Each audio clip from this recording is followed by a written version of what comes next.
Hey friends. Whew, we've had a beautiful day, little time on the water, no complaints at all. Vacation is in high gear. We're preparing to leave, which is sort of a thing. Watching the kids get closer to the day. I had this experience last time I left Crystal Lake. I was here alone with Annalise, and on the very last day before we were going to go to the airport, she just had a total meltdown. She hadn't had a single real fit or tantrum of any kind, and then she had a total meltdown, and I didn't even connect. This is kind of like how oblivious I was in some ways. I hadn't even connected that it was because we were leaving, and I don't think that consciously it was, but there was just this feeling for her that it was a transition. There are these threshold moments. Threshold moments with kids are huge. It's a huge thing, and so much of it is subconscious. So much of what happens is subconscious when we're. And you notice it as a parent, and then as in my experience is that my parenting role gives me then these. It's almost I get this Rosetta Stone for my own experience, where I get to, as I watch my own child evolve and watch her experience, and I have some ability to relate to it, but some ability on some level it's also just new. Seeing it from the parent's point of view, and I get this like decoding device that teaches me, oh, that's what's happening for me. That's what happened for me on this, this big event that I remember in my past or whatever. Gives me a real access to my own experience and my own programming ultimately.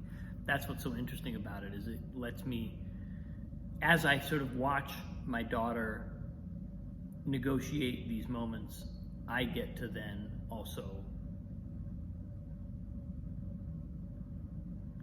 understand myself better.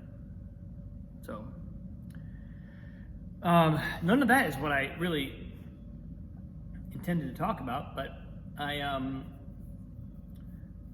so something that has been kind of showing up is this phenomenon that I spoke about this with Katie, my wife, a few days ago, maybe a week ago, I forget what it was, while we were up here. We were talking about Annalise, and we're talking about her. She has a very powerful desire to be competent at things and to be good at things, and it that impulse leads her to sort of learn stuff very quickly and be sort of ahead of her age in a lot of ways, but it can also become a barrier to new things because they're inherently scary and you can't be good at them right away. There's, something like ballet or gymnastics or even swimming. These are things that, these are violin, anything creative.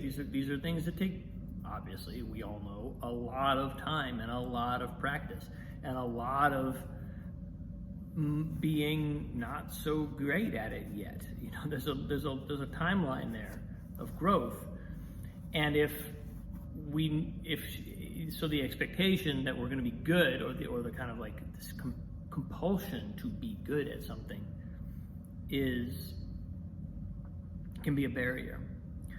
But what I've also observed, and this is something that I can relate to in my own life, I think, in some ways, is that there's a tendency when we meet a child who has a desire to be really competent and really excellent at everything, or at least at the things that are important to the child. There's a tendency in our kind of well-intentioned, progressive culture to say, oh, honey, it's okay. You don't need to be, you can't expect yourself to be great at this right away. In other words, to make it okay to fail. And that's a vital thing. I think when I look back over my own life, I see evidence of containing and limiting my own experience because I was afraid to fail, because I had very high expectations and I had a real burning desire in certain areas to be really good, and it actually inhibited me. It stopped me from trying certain things, and it stopped me from even investing, because the need would be so great that that to invest in learning something, to invest the practice time, actually felt like a real risk, because for all that time I was then facing into my own incompetence, or I was getting a really clear look at how short I was falling. And so as I kind of go through my parenting journey, I have learned, both by observation and through interaction, that's a vital role. We have to make space for a young person to try things and fail. But there's another thing that showed up for me recently, and this is what I was talking to Katie about, which is that someone like Annalise, there are some areas of her life where I see in her an absolutely determined will to master something. I mean, it's hard to say that yet because she's so young, but she appears to have just a really deep connection to certain areas of her life, and to be really intentional about learning them.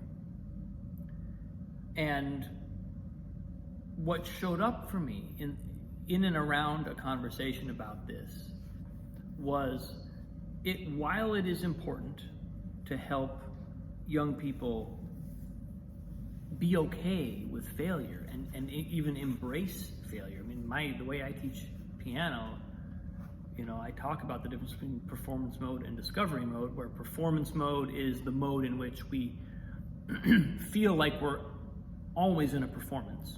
Everything we do is a performance, and we're judging it on that level, and there's a kind of like scrutiny, a penetrating observational gaze, and discovery mode is a mode where we are engaging with the process from the point of view of curiosity. We're always discovering what we're doing, and if we make a mistake, then we discover that. If something happens we didn't intend, we discover that, and our natural curiosity gets to lead us forward.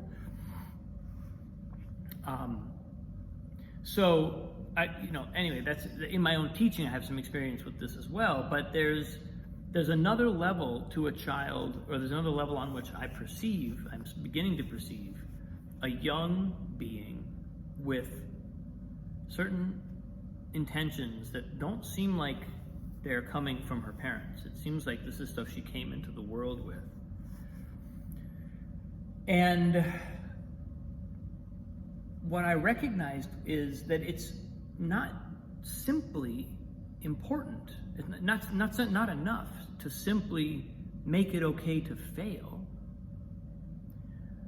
It's also very important to understand her intention to master this area, to succeed in this area, and to help equip her for that, to help equip her to meet her own internal standards, right? Because there's this tendency, I think, when you have to take an ambitious child or a child that seems compelled by excellence and say, well, we want to strip away the kind of external.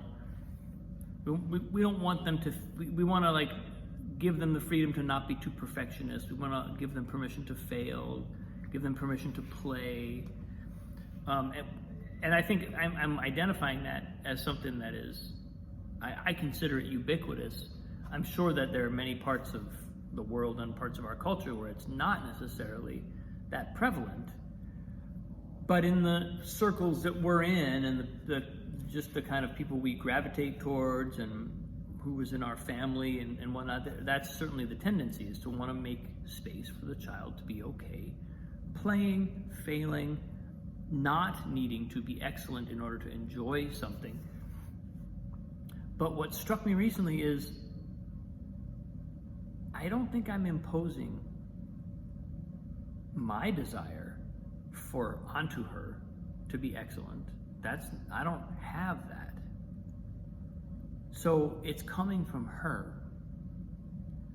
So as the parent, it's also my job to say, I see what this young person is about. I think I see where she's headed, what's important to her. She's telling me what's important to her. Can I support her in that? Can I actually get behind her, and rather than trying to get her to lower her own standards or be okay not meeting those standards, can I help equip her to meet those standards, to meet her own standards?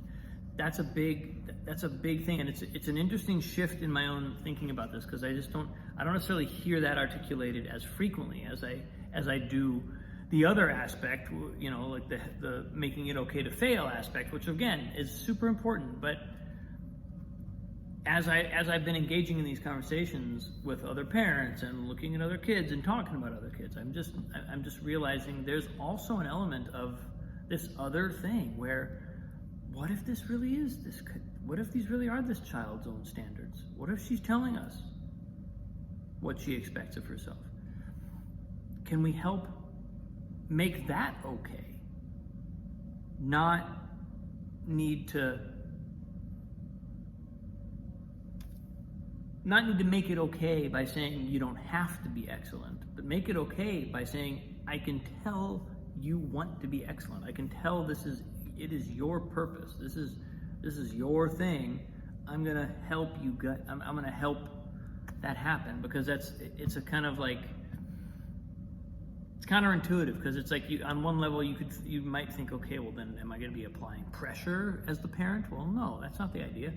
But allowing that desire for excellence to live and really nurturing it in a healthy way that doesn't preclude playfulness and permission to fail and all of that, but that also doesn't say it's okay, you just don't need to meet these standards. Like, that's the thing that I think I have recently tracked as being a pretty important component of this whole parenting process, and of being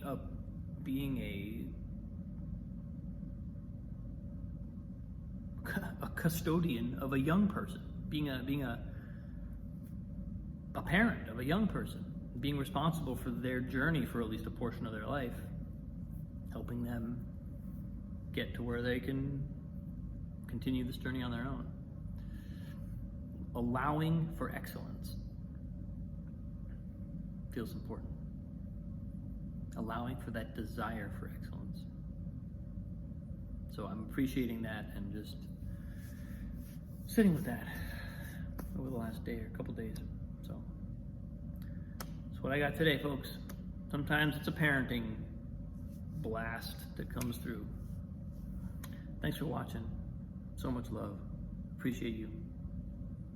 Have a great day. I'll see you tomorrow.